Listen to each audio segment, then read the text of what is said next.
नमस्कार, आप देख रहे हैं आरपीएस समाचार और मैं हूं आपके साथ श्वेता। तो चलिए रुक करते हैं आज की प्रमुख और बड़ी खबर पर।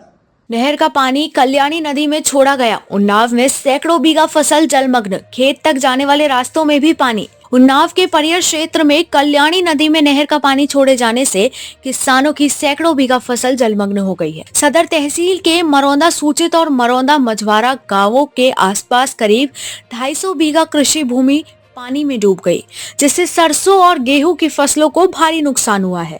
खेतों तक जाने वाले रास्ते भी पूरी तरह से जलमग्न हो गए हैं। जानकारी के अनुसार बीते दिनों के भीतर कल्याणी नदी में नहर का पानी तेजी से छोड़ा गया। इसके कारण नदी का जलस्तर लगातार बढ़ता गया और देखते ही देखते आसपास के खेत पानी में समा गए। जलभराव से खेतों में खड़ी सरसों की फसल पूरी तरह डूब गई, जिससे वह बर्बाद हो चुकी है। गेहूं की फसल भी खतरे में है और यदि जल्द पानी कम नहीं हुआ तो उसकी भी पूरी तरह नष्ट होने की आशंका है। स्थिति इतनी गंभीर है कि मरौंदा सूचित से खेतों तक जाने वाला रास्ता भी पूरी तरह पानी में डूब गया है। किसानों को अब नाव के सहारे खेतों तक पहुंचना पड़ रहा है। वे नाव के जरिए ही पशुओं के लिए चारा ला रहे हैं, जिससे जान माल का खतरा भी बना हुआ है। किसानों में नाराजगी। किसानों ने प्रशासन और नहर विभाग से तत्काल पानी की निकासी की व्यवस्था करने की मांग की है।